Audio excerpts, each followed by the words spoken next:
तो चलिए दोस्तों, आज के मॉक टेस्ट को स्टार्ट करते हैं। आपके सामने आज का पहला प्रश्न है, चुंबकीय क्षेत्र का मात्रक होता है। इसका सही आंसर आपको कमेंट में बताना होगा। ऑप्शन आपके सामने है। Option A Gauss, option B Weber, option C Henry, option D domain. तो इसका सही आंसर क्या होगा? ऑप्शन ए, चुंबकीय क्षेत्र का मात्रक क्या होता है? गॉस होता है। तो बस इस प्रकार के आज हम कुछ प्रश्न करने वाले हैं।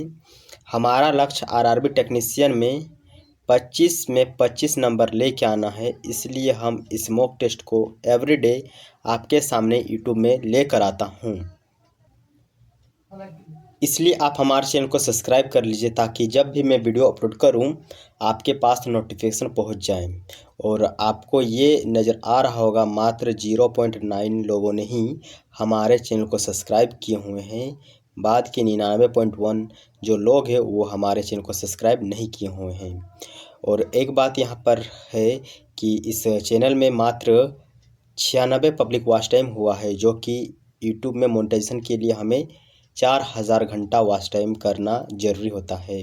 तो आपसे निवेदन है कि कृपया करके इस वॉच टाइम को 4000 घंटा वॉच टाइम तक पहुंचा दीजिए। इसके लिए आप वीडियो को कंटिन्यू देखिए एवं अपने फ्रेंड के साथ इस वीडियो को ज़रूर शेयर कीजिए। तो चलिए आज के अगला प्रश्न की ओर चलते हैं। आज का अगला प्रश्न है, फोटोग्राफिक कैमरे का अभिदृश्य लेंस होता है, यानी जो हम लोग फ़ोटो खींचते हैं तो उस कैमरे का जो लेंस होता है वो कौन सा लेंस होता है? उत्तल लेंस, अवतल लेंस, उभयतलीय लेंस। तो इसका सही आंसर गाइज ऑप्शन सी होगा, उभयोतल लेंस। क्या? उभयोतल लेंस। अगला प्रश्न आपके सामने है। ये इम्पोर्टेंट प्रश्न आपके लिए हो जाता है क्योंकि प्रत्येक एग्जाम में हमें इसी प्रकार के प्रश्न देखने को मिलता है। E is equal to MC square को प्रतिपादित किसने किया था? ये आपको बताना है। ऑप्शन ए रदरफोर्ड ने, ऑप्शन बी आइंस्टाइन ने, ऑप्शन सी नील बोर ने, या फिर ऑप्शन डी जो है वो है फर्मी ने। तो इसका सही आंसर क्या होगा ये आपको कमेंट में बताना है। तो इसका जी सही आपने कहा। इसका जो सही आंसर है वो है आइंस्टाइन ने। आइंस्टाइन ने E is equal to MC square formula हमारे सामने रखा था। अगला प्रश्न गाइज, थोरियम के नाभिक को बदला जा सकता है। ऑप्शन आपके सामने है। तो इसका सही आंसर होगा ऑप्शन बी प्लूटोनियम में। क्या? प्लूटोनियम में इसको हम लोग बदल सकते हैं। थोरियम को हम लोग किस में बदल सकते हैं? प्लूटोनियम में बदल सकते हैं। अगला प्रश्न आपके सामने है और ये तो आपके लिए एक रसगुल्ला जैसा प्रश्न हो जाता है। तो जो फ्यूज़ है, फ्यूज़ के पदार्थ किस चीज़ का बना हुआ रहना चाहिए ये आपको बताना है। या फिर यहाँ पर आपको बताया गया है प्रश्न में कि जो फ्यूज़ का पदार्थ है इसका प्रतिरोध उच्च होना चाहिए, गलनांक निम्न होना चाहिए, और जो नगण्यता है ये उच्च होना चाहिए या फिर गलनांक उच्च होना चाहिए। तो इसको आप कॉमन सेंस से भी बना सकते हैं। हम लोग फ्यूज़ क्यों लगाते हैं? ताकि हमारे घर में जो इलेक्ट्रॉन या फिर हम बोले बिजली का जो सप्लाई है वो अगर हाई आए तो ये फ्यूज़ का वायर जो है ये कट हो जाए। तो इसका गलनांक ऑब्वियसली कम होना चाहिए, तभी यह ज़्यादा वोल्टेज को नहीं झेल सकेगा। तो इसका गलनांक क्या होना चाहिए? निम्न होना चाहिए। अगर इसका गलनांक अगर उच्च रहेगा तो कितना भी वोल्टेज क्यों ना आ जाए इसको ये गला नहीं सकता है, और हमारे घर की जो टीवी, पंखा, बल्ब आदि है वो सब उड़ जाएंगे। तो फ्यूज़ का जो पदार्थ है वो निम्न गलनांक का होना चाहिए। ऑप्शन बी इसका सही आंसर होगा। अगला प्रश्न आपके सामने है, निम्न विद्युत चुंबकीय तरंगों में किसकी आवृत्ति अधिकतम होती है? ये आपको बताना है। तो इसका सही आंसर क्या होगा ये आपको बताना है गाइज। ये प्रश्न भी आपके लिए बहुत ही इंपॉर्टेंट हो जाता है। तो इसका सही आंसर ऑप्शन डी होगा, अवरक्त किरणें। विद्युत चुंबकीय तरंगों जो तरंग होते हैं, वेव होते हैं, उसमें किसकी आवृत्ति अधिकतम होती है ये आपको पूछ रहा है यह प्रश्न। तो अवरक्त जो किरणें हैं इसकी आवृत्ति सबसे अधिकतम हमें देखने को मिलता है विद्युत चुंबकीय तरंगों में। ठीक है। अब अगला प्रश्न आपके सामने है, ऊर्जा का जो क्षय है वो कम होता है। ऊर्जा का क्षय कम होता है दृष्ट धारा में, प्रत्यावर्ती धारा में, दोनों प्रकार की धाराओं में, या फिर डी इनमें से कोई नहीं। तो ये आपको बताना है। तो इसका सही आंसर होगा प्रत्यावर्ती धारा में ये कम क्षय होता है। ये कम क्षय होता है।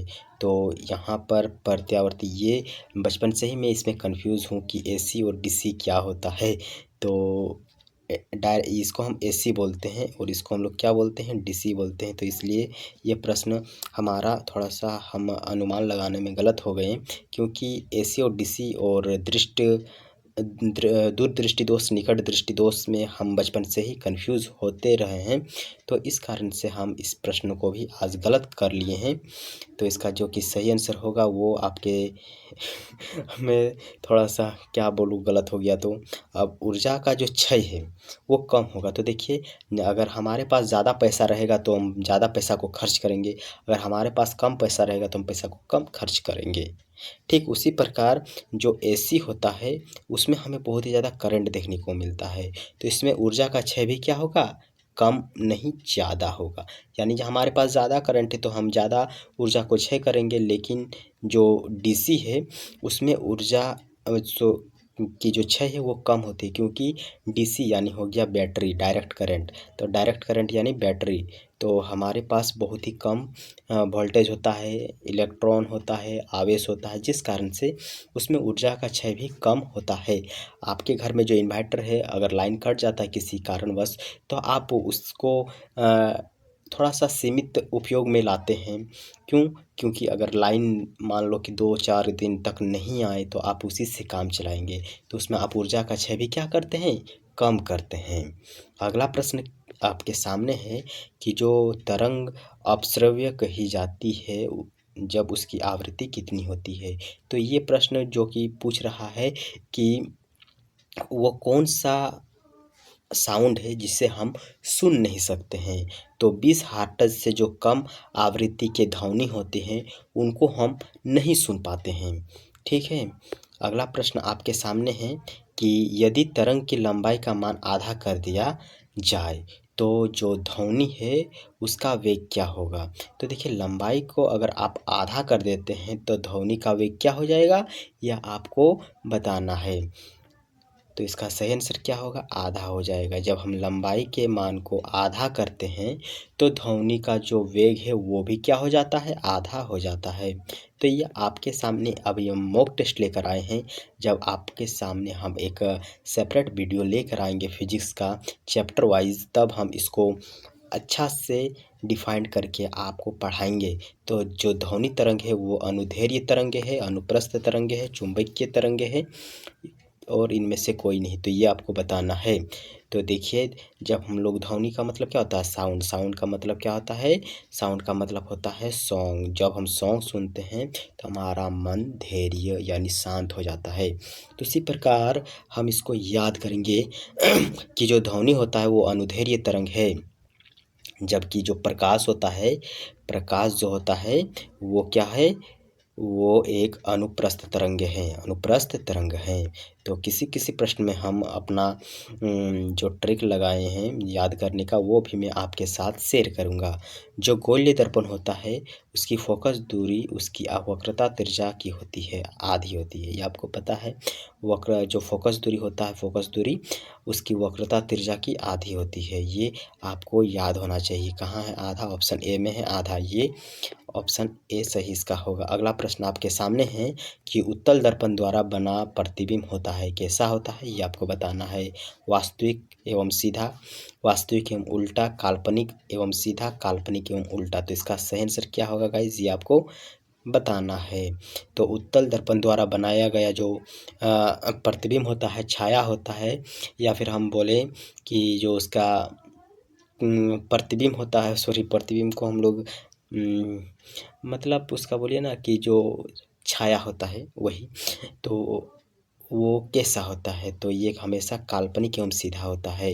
काल्पनिक एवं सीधा का मतलब कि मान लीजिए ये है एक दर्पण, मान लीजिए, तो इसका सब इधर बनता है, इस प्रकार इधर बनता है, लेकिन जब हम लोग उत्तल दर्पण लेते हैं तो इसका सब इधर आकर बनता है। ठीक है, इस प्रकार ये बनता है, जिस कारण से ये हमेशा काल्पनिक एवं सीधा हमें देखने को मिलता है। अगला प्रश्न आपके सामने कि परमाणु बम आधारित हैं, नाभिक के संलयन पर, नियंत्रण नाभिक के संलयन, अनियंत्रित नाभिक के विखंडन पर, सॉरी, विखंडन होगा, यहाँ पर हमने गलत पढ़ लिया। और डी इनमें से सभी। तो गाइस जो परमाणु बम होता है, जब एक बार किसी स्थान पर फटता है तो उसके टुकड़े फटते ही जाते हैं, यानी वो नियंत्रित नहीं रहते हैं। 2 से 4, 4 से 8 इस प्रकार हमें परमाणु बम में देखने को मिलता है। तो अनियंत्रित नाभिक के विखंडन हमें देखने को मिलता है परमाणु बम में। अगला प्रश्न आपके सामने, जो हाइड्रोजन बम है वो आधारित है, किस पर आधारित है ये आपको बताना है। तो जो हाइड्रोजन बम है ये नाभिक के संलयन पर आधारित है, नाभिक के संलयन पर हाइड्रोजन बम आधारित है, जबकि ये जो परमाणु बम है ये अनियंत्रित नाभिक के विखंडन पर आधारित है। अगला प्रश्न आपके सामने है, सिलिकॉन तथा जर्मेनियम अर्धचालक होते हैं। सिलिकॉन एवं जो जर्मेनियम होता है वो अर्धचालक होते हैं, एक संयोजी, त्रिसंयोजी, पंचसंयोजी या फिर चतुर्संयोजी। तो ये आपको गाइस बताना है। तो जो सिलिकॉन एवं जर्मेनियम होता है वो चतुर्थ संयोजी अर्धचालक होते हैं। तो अर्धचालक दो प्रकार के हमें देखने को मिलता है, एक पी टाइप अर्धचालक और एक एन टाइप अर्धचालक। इसकी चर्चा हम आने वाले क्लासेस में करेंगे। फिलहाल आप दो प्रकार के अर्धचालक के बारे में भी जानिए। और पी टाइप अर्धचालक और एन टाइप अर्धचालक, पी से पॉजिटिव, एन से नेगेटिव। ओके, इसको हम बाद में भी देखेंगे, अभी हमारे पास समय नहीं है क्योंकि ये अभी हम मॉक टेस्ट कर रहे हैं। पानी के ऊपर तेल की जो परत है वो चमकता है, ये किसका उदाहरण है। यानी जब आप तालाब में नहाते हैं और वहाँ पर पानी के ऊपर आप देखते हैं कि तेल के एक बूंद गिर जाता है तो वो चमकने लगता है, ये किस चीज़ का उदाहरण है ये आपको बताना है। तो गाइस ये जो है ये व्यतिकरण का उदाहरण है, किसका, व्यतिकरण का। तो तेल कौन गिराता है, तेल तो कोई गिराएगा नहीं, तालाब जाता है नहाने के लिए तो तेल तो कोई गिराता, मतलब तेल कौन गिराता है, मनुष्य ही गिराता है, व्यक्ति ही गिराता है। तो वैसे व्यतिकरण का उदाहरण है। ठीक है। अगला प्रश्न आपके सामने है कि धूप के चश्मे की पावर होती है, जो हम लोग धूप में चश्मा पहनते हैं उसकी पावर कितनी है ये आपको बताना है। तो जो धूप में हम लोग चश्मा पहनते हैं उसका पावर 0 डायोप्टर रहता है। अगर हम लोग इन डायोप्टर वाले चश्मा का यूज़ करते हैं तो हमारे जो आँख है वो आँख जल्द ही क्या हो जाएंगे, खराब हो जाएंगे, जिस कारण से हम धूप में नॉर्मल चश्मा का यूज़ करते हैं 0 डायोप्टर वाले। अगला प्रश्न है, वायुमंडल में प्रकाश के विसरण का कारण है। तो जो प्रकाश है वो छितरा जाता है, इसको हम लोग याद रखेंगे। वायुमंडल में देखते हैं कि जो लाइट होता है वो फैल जाता है, इसका कारण है कि वहाँ पर हमें बहुत ही ज़्यादा धूलकण देखने को मिलता है। कोई भी डस्ट पार्टिकल जो हम लोग यूज़ करते हैं वो तो बहुत ही नॉर्मल वेट का होता है, यानी हल्का होता है, जिस कारण से वो वायुमंडल में चल जाता है और वहाँ पर इन प्रकाशों को वो फैला देता है। आप रात्रि में यानी रात को एक फ्लैश आप जलाइएगा अपना मोबाइल का तो देखिएगा कि आपके आसपास कितना धूल है, वही धूल इन प्रकाश को क्या कर देता है, फैला देता है। ओहो। अगला प्रश्न है कि पास्कल किसका इकाई है, पास्कल किसका इकाई है। तो इस प्रकार के प्रश्न इकाई से यानी इकाई से एक प्रश्न हमें प्रत्येक वनडे एग्ज़ाम में देखने को मिलता है। तो पास्कल जो है वो दाब का इकाई है, किसका है, दाब का। और अभी तो हम इनके बारे में चर्चा नहीं करेंगे गाइस क्योंकि लेंदी हो जा रहा है। आप अगर सब्सक्राइब कीजिएगा, आप हमारे इस चैनल के परमानेंट मेंबर अगर बन जाएंगे तो मैं किसी भी प्रकार के अगर हम वीडियो अपलोड करेंगे तो आपके पास वो पहुंच जाएगा। अगर हम अभी इस वीडियो को ज़्यादा लेंदी कर देते हैं तो आप इस चैनल को अनसब्सक्राइब कर देंगे और दोबारा इस थंबनेल को देखकर आप वापस नहीं आएंगे, तो ऐसा मत कीजिएगा। चलिए अगले प्रश्न को चलते हैं, प्रकाश की गति किसके बीच से जाती हुई न्यूनतम होगी, यानी प्रकाश की जो गति है वो किसके बीच न्यूनतम होती है आपको बताना है। तो प्रकाश सबसे न्यूनतम स्पीड किसका होता है, कांच में आप देखिएगा कि वो स्पीड चलता है, निर्वात में बहुत ही स्पीड चलता है, और जल में मतलब ये ज़्यादा डेंसर है कि ये ज़्यादा डेंसर है जी, इसको हम साफ कर लेते हैं पहले। न्यूनतम पूछा है तो ऑप्शन में जो ज़्यादा सघन होगा, ज़्यादा भारी होगा, ज़्यादा उसमें मटेरियल ठूस ठूस के डला हुआ होगा, तो उसमें उसकी स्पीड जो है वो कम हो जाएगी। तो जल में स्पीड थोड़ा ज़्यादा रहेगा कांच की तुलना में। तो इसका ऑप्शन ए सही होगा। ठीक है, अगला प्रश्न, सूर्य की ऊष्मा पृथ्वी पर कैसी पहुंचती है? कैसी पहुंचती है, ये तो बहुत ही नॉर्मल प्रश्न आपके लिए हो गया है। तो ये तो ऑप्शन पहले आप काटिए। ये इन तीनों प्रश्न में आप थोड़ा सा कंफ्यूज होंगे। परावर्तन भी आप इसको एलिमिनेट कर सकते हैं, क्योंकि जब कोई सतह से प्रकाश टकराता है तो वो वापस लौट के जाता है। इसको हम लोग परावर्तन कहते हैं, रिफ्लेक्शन कहते हैं। संवहन का मतलब क्या होता है? फिर हम अपना जो क्वालिटी है पढ़ाने का, उसी में हम वापस आ चुके हैं। तो अगर आप इस वीडियो को ज़्यादा से ज़्यादा लाइक कीजिएगा तो हम इसको मेथड को ज़रूर से ज़रूर अप्लाई करने का कोशिश करेंगे गाइस। तो विकिरण द्वारा, इसका सही आंसर विकिरण होगा। अभी हम ज़्यादा एक्सप्लेनेशन नहीं कर रहे हैं, इसका कारण ये है कि वीडियो ज़्यादा लेंदी हो जाएगा और आप हमारे चैनल पर ज़्यादा इंटरेस्ट नहीं दिखाएंगे। अगला है जो रेफ्रिजरेटर होता है, फ्रीज होता है, उसमें जो थर्मो टेस्ट का कार्य होता है, तापमान को कम करना या फिर जो ठंडा होता है उसको बढ़ाना और एक समान ताप को बनाए रखना, या फिर जो डी है वो गलनांक को घटाना। तो इसका ऑप्शन सी सही होगा, एक समान ताप को बनाए रखना। तो ये जो थर्मोस्टेट है, इसका कार्य क्या होता है? एक समान तापमान को मेंटेन रखना। आप अपने घर के आप जो फ्रिज है उसको आप देखिएगा, कुछ घंटा तक ऑन होता है फिर वो ऑफ हो जाता है। क्यों? क्योंकि उसमें एक मशीन लगा हुआ है जिसका नाम है थर्मोस्टेट, जो कि तापमान को कम बेसी करता है। अगर तापमान ज़्यादा हो गया है तो वो ऑन कर देता है ऑटोमेटिकली। ठीक है, अगला प्रश्न गाइस, और हम लोग आज के सेकंड लास्ट प्रश्न की ओर बढ़ चुके हैं। अगला प्रश्न है कि शुद्ध जल का क्वथनांक फ़ारेनहाइट स्केल पर क्या होगा? Option A 100 Fahrenheit, option B 104 Fahrenheit, option C 232 Fahrenheit, option C 212 Fahrenheit. तो इसका सही आंसर गाइस ऑप्शन डी होगा, 212 डिग्री फ़ारेनहाइट। तो ये आप याद कर लीजिएगा, ये फिक्स प्रश्न है, ये कभी चेंज नहीं होता है। ओके, और आज का सेकंड लास्ट प्रश्न, सॉरी हम क्या बोल दें जल्दी जल्दी में, ये है आज का सेकंड लास्ट प्रश्न।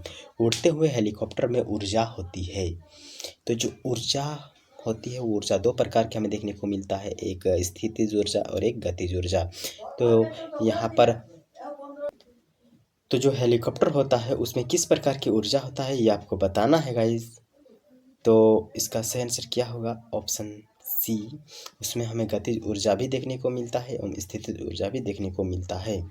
अगला एवं लास्ट प्रश्न, तड़ित चालक बनाया जाता है। तो ये जो प्रश्न है ये हम कल भी किए थे और आज भी हम आपके सामने लेकर आए हैं, क्योंकि इस प्रकार के प्रश्न काफ़ी इम्पोर्टेंट हो जाता है जो कि डिजास्टर मैनेजमेंट के होते हैं। तो जो तड़ित चालक होता है ये बनाया जाता है लोहे का, एल्युमिनियम का, तांबे का या फिर इस्पात का। तो इसका सही आंसर ऑप्शन सी होगा, तांबे का बनाया जाता है। आई होप कि आपको आज का ये मॉक टेस्ट यूज़फुल लगा। अगर थोड़ा सा भी पसंद आया है तो ज़रूर चैनल को सब्सक्राइब करके लाइक कर दीजिएगा। और हम वीडियो के शुरुआत में ही आपसे बात किए थे कि इस चैनल का जो वॉच टाइम है ये आपको कंप्लीट करना है। हम भी कंटिन्यू मेहनत कर रहे हैं। मैं आपके लिए मस्त मस्त वीडियो प्रोवाइड कर रहा हूँ, ताकि आप इस वीडियो को देखकर हमारे वॉच टाइम को कंप्लीट करा दीजिएगा। और कुछ ही समय में हमारा चैनल जो है वो मोनेटाइजेशन के लिए अप्रूवल हो जाएगा, यानी मोनेटाइजेशन के लिए जो है वो मोनेटाइजेशन के लिए हम भेज सकते हैं उसको। और सब्सक्राइबर की अगर बात करें तो मात्र 0.9 लोगों ने ही इसको सब्सक्राइब किया हुआ है। तो ज़रूर गाइस सब्सक्राइब कर दीजिएगा। मिलते हैं एक नेक्स्ट वीडियो में, तब तक के लिए बाय बाय।